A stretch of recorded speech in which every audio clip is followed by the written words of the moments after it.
Good afternoon. Welcome. Welcome. My name is Gosha, My name is Luca.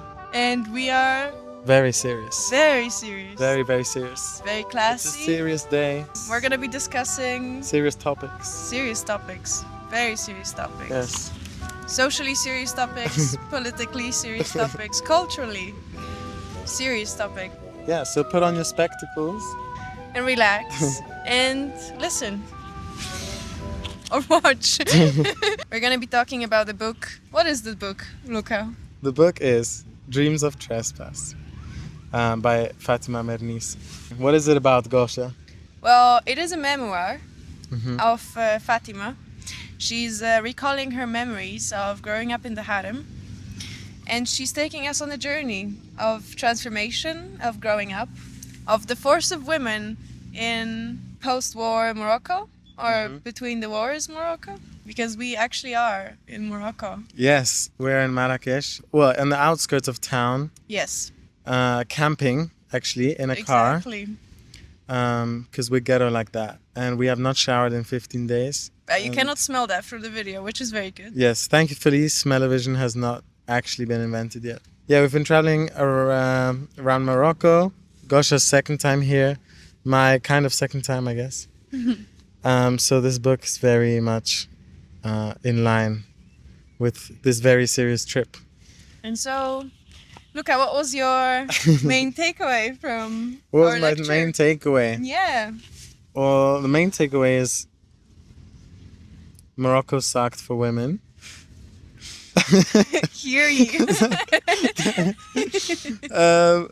Maybe not as much anymore. I think I was surprised at how the nuance of everything. It's not so obvious, just, oh yeah, it was terrible, and now it's good, or the way it's improving. It's very nuanced because it ties in with many topics of tradition and culture and Islam and the Arabic way of life. And yeah, it's very interesting to see how Fatima Mernissi, I don't know what to call her. I don't know if we're on a first name basis. But it's serious, so maybe Mernissi. Yeah, it's interesting to see how she relates her childhood to the progress of women's rights and everything going on in Morocco at that time. Yeah. What about you, Gosha? Oh, I was very impressed by the two very strong female characters in the book, which are Fatima's mother and grandmother, which I think is very lucky that she had people like this in her life. There were also aunts like Aunt Habiba that I really Legend. enjoyed her character, Yes. and as well the cousin Chama. Chama, yeah. Yeah. So even though the women in that time didn't have many rights, it's not that they just would bow their head and go on with whatever was going on around them, but they would rebel in their own little ways. Yeah. And it had an impact on Fatima clearly, since she went on to write the book. Yeah. They were still bad bitches. Yeah. Yeah, it's interesting how every character. I mean, the book talks mostly about the female part of the family. I feel like we don't hear much of her brother and male cousin stuff. Apart from the one that was handsome. Apart from, Samir, I think. Something. Samir. Zamir. They used to play together. Yeah. No, they were two different ones. What? Samir was her peer, Uh-huh. like the Playmate. yeah, the playmate. And there was the one that was like really handsome, and he took part in all the plays, and he could Ah, speak yeah. French. Yeah, but she never got with him. Well, she never got with any of them. No, but she didn't have like a chance with that guy. Well, yeah. Anyway, we hear more from all the females in the family, and it's interesting to see how all of them give something different to her opinion of what it means to be a woman in Morocco and a woman in general, and they all have very different. I feel like very different takes on being progressive and being, I don't know, just a powerful woman. Yeah. Like the grandma now is always, she's with the others in a way, but she's obviously more old-fashioned and traditional. I remember at one point they were embroidering patterns. To me, it was so weird that it could be like a rebellious act to embroider Yeah. like a bird, instead of the traditional fez, because the book is set in Fez, by the way. The traditional Fez embroidery, and yeah, it was just interesting. The grandma thinks that they should stick to tradition because she was saying, how can you think that you're more right than the hundreds of generations that came before you? And in a way, that's powerful too. It's not like she's belittling women. She just thinks that the way things are the way they are for a reason. And I guess the others don't really vibe with that idea because, yeah, they think something new is coming, and the way that things have been done is just a reflection of unfairness, I guess. Yeah. In what way exactly? In what way, Gosha? Yeah. Good question. I don't know. Just the whole book talks about how different their lives are to the men's lives. Yeah. And for not really much of a reason, I guess. Yeah, true. Why? What do you think? Or a very random reason, because like they have no power over it. You're born a woman or you're born a man. I think it's also nice that in our day-to-day life, at least me coming from like a Christian country, very Christian country, we don't get to see like much behind the hijabs and behind the harems. And I think the common thought is just that women are okay with all of this, that they bow down, they don't even fight for anything, they just go with anything that the men tell them to do. And whether it comes out of love or out of tradition, it doesn't really matter. And this book was my first chance to see that it's not at all like this.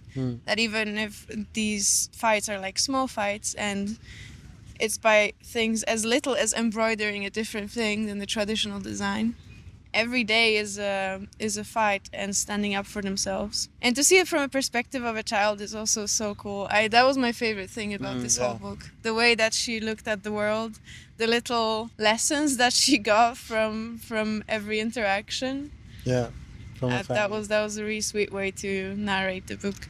Yeah, I liked also because she's a child, it's like everything's kind of shocking to her and she's just questioning everything. Why is it like this? Why are we not allowed to go out? Because basically they have an aunt that lives in a house in the countryside, and her way of life is very different to the way of life of the women living in this house, in the way that she is free to roam. She's just a girl boss. She's riding horses. She has a say in the household. She has a lot more control. Even though they're living in the same country, in the same system, she somehow manages to make life bend her way. And yeah, it's just interesting because she's a child, she's just questioning, why is her life so different? Why are men allowed to go out, we're not? Or why do we have to hide to go to the terrace? Very simple things. Yeah. That I guess the other women in her family have stopped questioning. Yeah. Well, not all of them, because there were two camps, right? Like there was the mother and Chama that were nationalist party that is more progressive and the more traditional. With the new ways. Yeah. It's also interesting to see, to hear that obviously the progressive way of life was sort of brought in by the Frenchies, but at the same time it's a force that they're battling against and that they're unhappy about, because the French are just what's it called? Occupying the city, and you see it in a lot of things. Like I remember this thing where the dad bought his wife a bunch of cosmetic products from the French part of town, because he had enough of the stink of all the products that of all the shit that she was putting in her hair. So in a way, it's like, okay, that's sort of a positive thing, but at the same time, they're battling with the fact that the French people the French occupiers were stealing their tradition, their culture, their city, their country. Yeah. What other takeaways do you have, Golda? I think we're gonna stick with Gosha from now on. It's not to confuse the many viewers that we for sure have. Scheherazada's tale. I don't know if I pronounced it right. In Polish, I you'd don't say Scheherazade. Oh, you actually know it. Yeah, of course. Yeah. Okay, go ahead. Well, I had a book when I was a kid, and it had some of the tales, but not all of them, not the thousand. Ah, there were so many good ones, and I didn't know actually the princess's story, Scheherazade's story. I just knew her tales, and some of them were about this guy who traveled in a ship, and some of them were about this door that would be hidden, and then they have to say Sezamie otwórz się, and the door would open. I remember like really, really tiny parts. But yeah, it was interesting to hear how much of a meaning she also had in the folklore and in like feminism in Morocco. I had no idea that she was such an important person. Yeah, symbolic. Yeah, exactly. Then the book references the tale of 1001 Nights Yeah. a lot, very heavily, and it's basically a story about a king who chops off the heads of all of his wives because he gets just bored with them. No. It was like I think his wife got killed by somebody, or she cheated on him. She cheated on him, His wife and he cheated got on so mad that not only he chopped off her head, but he also went after all the virgins in his town. Oh yeah. And at the point where there were only 2 virgins left, the guy who was bringing him the virgins, it was his daughters. And then Scheherazade, she was like, "Don't take my sister, take me," because she knew that she could convince him with her stories. And every night she would tell him a story, because he would lay with the woman, and then in the morning he would chop off her head. Yeah. So then at night, of course, I don't know if they had sex. Maybe they went straight to storytelling. Much Because better. she would tell him a story, but she would never finish it. And Yeah. then if he wanted to know the ending, he would have to listen Not to chop it. off her head. Exactly. He would have to give her another night. And obviously he always wanted to know the ending because the stories were so good. But yeah, I mean, it's very symbolic because it's just a woman taking power in a way that she found in a system in which otherwise would be impossible Yeah. to thrive. But it's referenced multiple times throughout. Yeah. And I think it makes sense because she's a kid. Our narrator, she's a kid. So the thing that shapes her view of the world is the tales that she's hearing as a kid. Yeah. Yeah, the whole story, the whole book is a lot about storytelling, actually. Not Yeah. just this book, but also... And the power of storytelling. Yeah, exactly. Yeah. Storytelling from her grandma, from her aunt, from everyone, basically. Very nice quote that was saying... Wait, maybe I have it. Let me look. This is very serious, so I'm organized. Gosha, keep the audience entertained. Oh, yeah. There once was a ship. Okay. Okay. Okay. Are you ready? Yeah. Dignity is to have a dream, a strong one, which gives you a vision. A world where you have a place, where whatever it is you have to contribute makes a difference. You're in a harem when the world does not need you. You're in a harem when what you can contribute does not make a difference. You're in a harem when what you do is useless. And I just like the idea that to have a dream is like one of the most powerful things you can do, because you can't only complain about how things are and hate it. You have to know how you want them to be also. Yeah. And I think that goes hand in hand with the storytelling, because yeah, it's like the ultimate food for dreams. If you hear about other people's experiences, other people's lives, that's Yeah. gonna feed into what you can imagine for yourself. Yeah. And it's probably a big part of what changed things for women in general. And we can see it in like our society nowadays as well. I think a lot of people can't even imagine a way out. Does it take courage to dream? I think so. It takes courage to dream. Because, I mean, first of all, you have to accept that even though it might not be possible, at least you can hope it can be. The harem, where our protagonist lives in Fez is very small. It's contained in a couple of buildings because it's in a town and everything is very much under control. And the harem of the grandmother on the mother's side is on the countryside. And even though her grandpa, he has what, 7, 9 wives? Oh yeah, A lot. bunch. They have so much more freedom just because the harem itself is not contained in 4 walls. They don't have a fence. They're free to go wherever they want.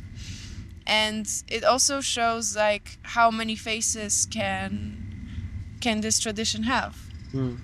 And I've experienced that as well traveling through Muslim countries, that having multiple wives doesn't always mean the same thing, and being a woman in a Muslim country doesn't always mean the same thing.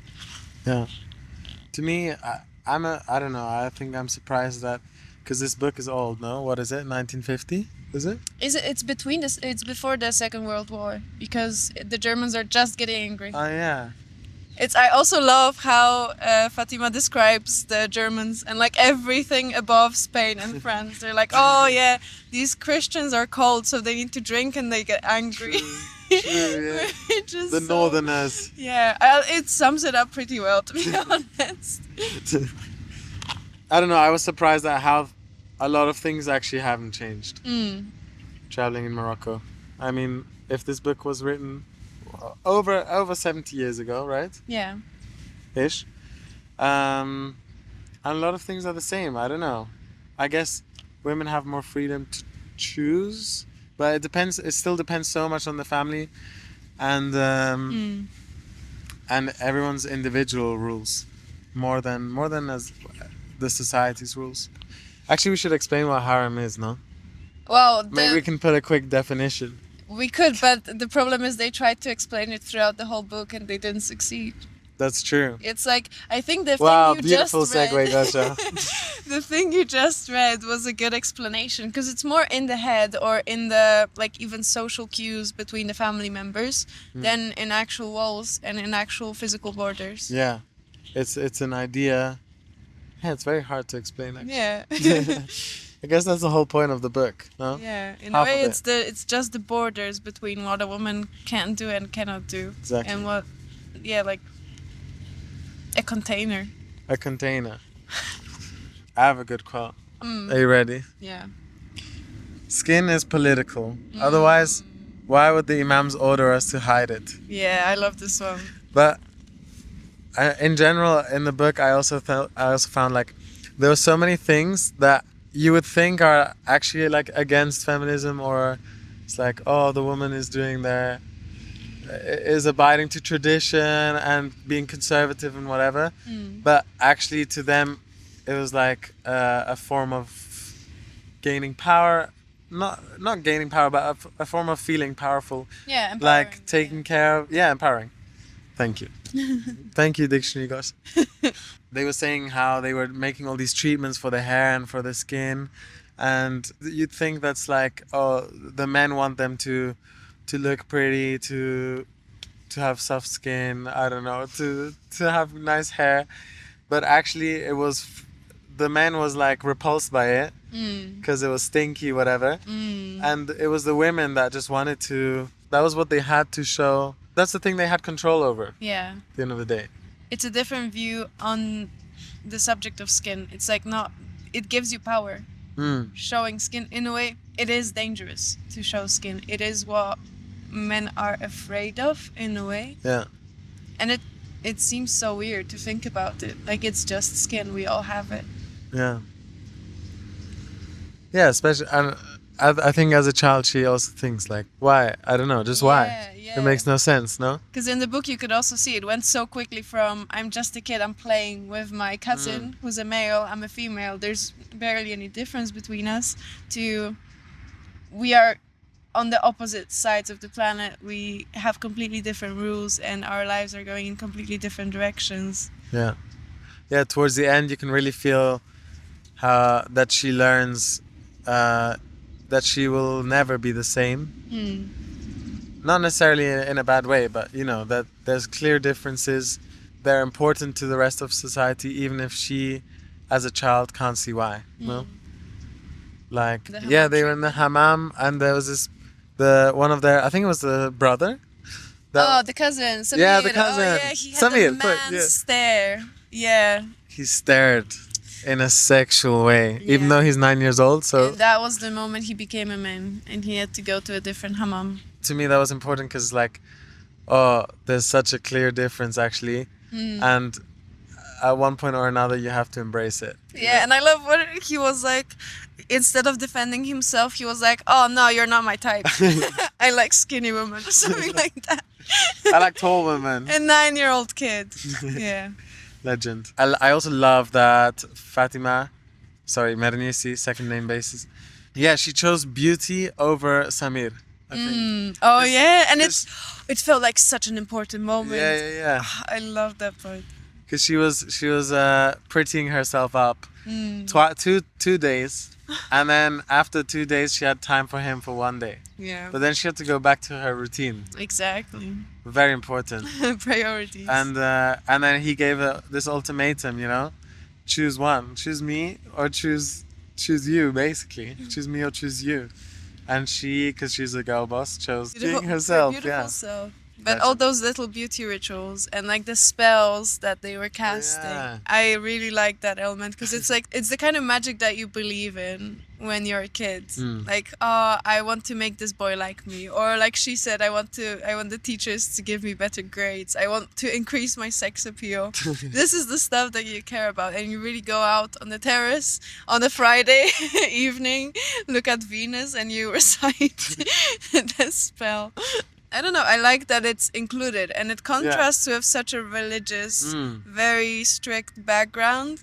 There's still a side to it that includes like more play and more of the light view. Her childhood, Yeah. her childhood spirit is also a big part of it. And that the fact that older women also did that. Like they were all included in their little rituals. Oh yeah, the oldies were all children as well. Yeah. They're such children. Because I remember the grandma and the aunts being like a bit cheeky also. Like a bit childish. Yeah, with the washing the plates in the river. Yeah, oh yeah. Oh yeah. But that's another thing that was like interesting. But maybe it's just because it's from perspective of Fatima.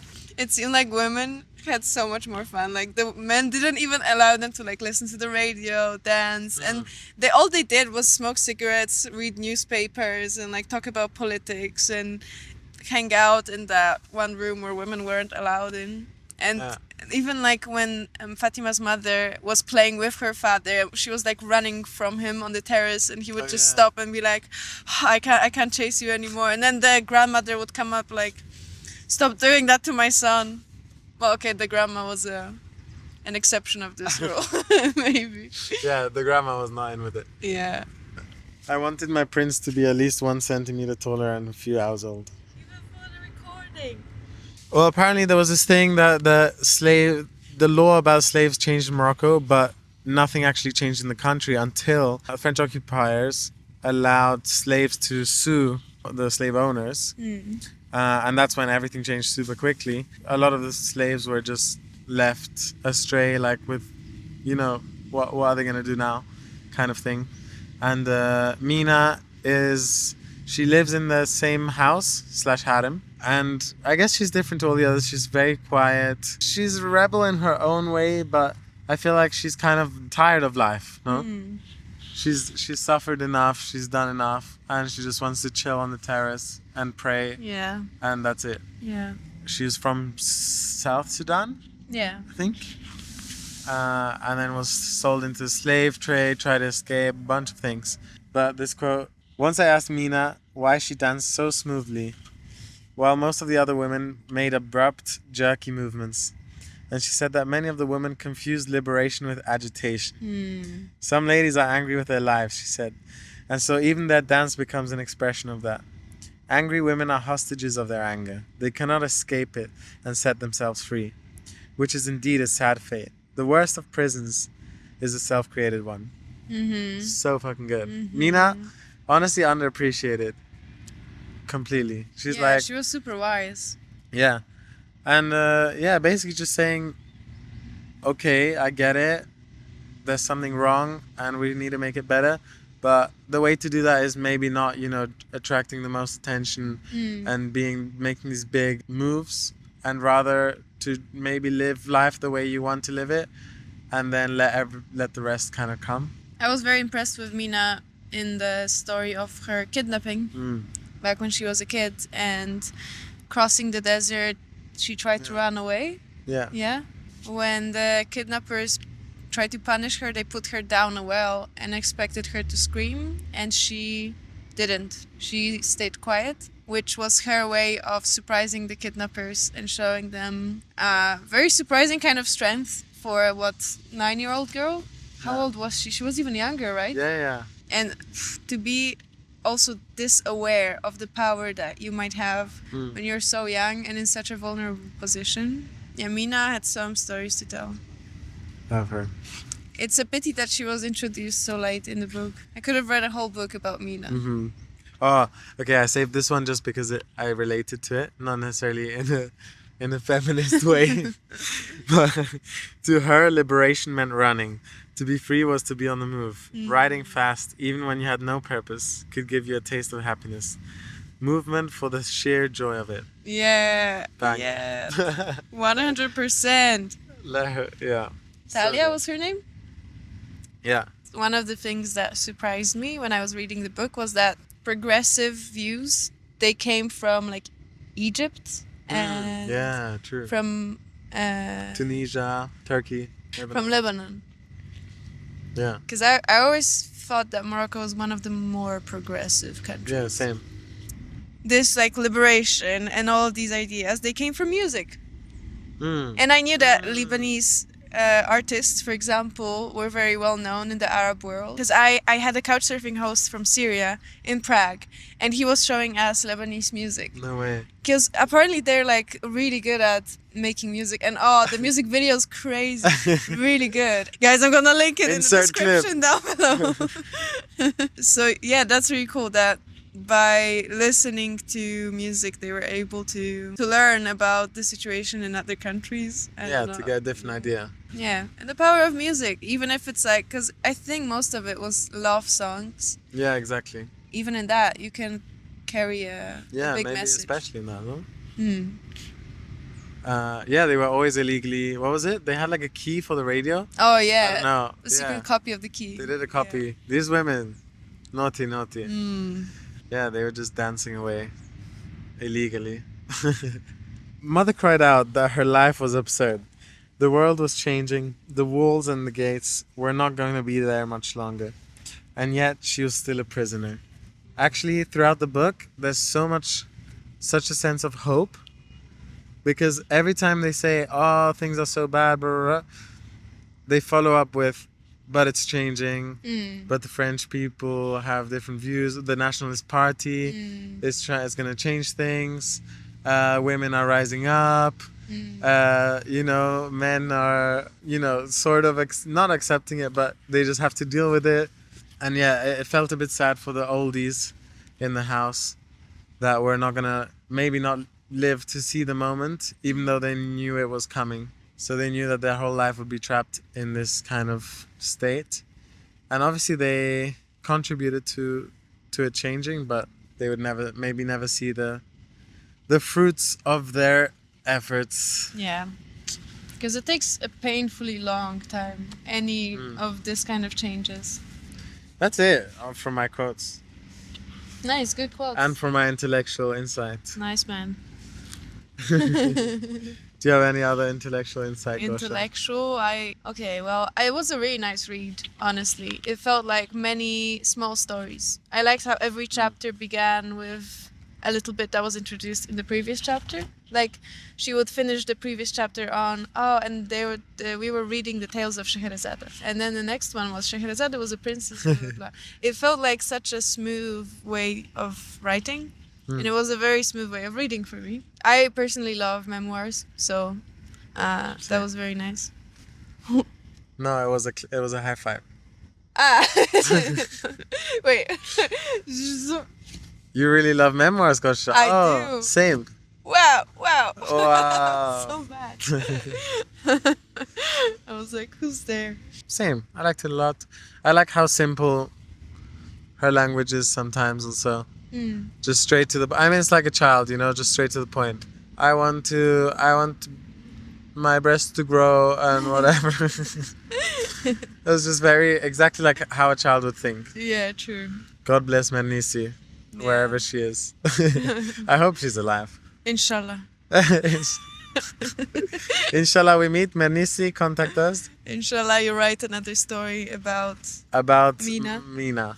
Yeah. Yes, we will read it if you do it. Yeah, absolutely. And we'll come back and we'll see Fez. You will see Fez soon. Yeah, I'm gonna see Fez. Gosha's a loser, so. And we'll meet again in maybe 236 years.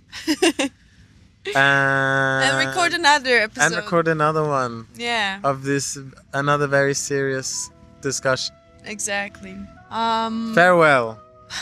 See you Humbly, in humbly. the next one. And you can leave. You can leave. Bye. No, you can leave us suggestions of what book we should read for Yeah. the next episode of this podcast. Wow. Well, okay. Bye. Wow. Is that the position you're gonna? I don't know. I'm trying.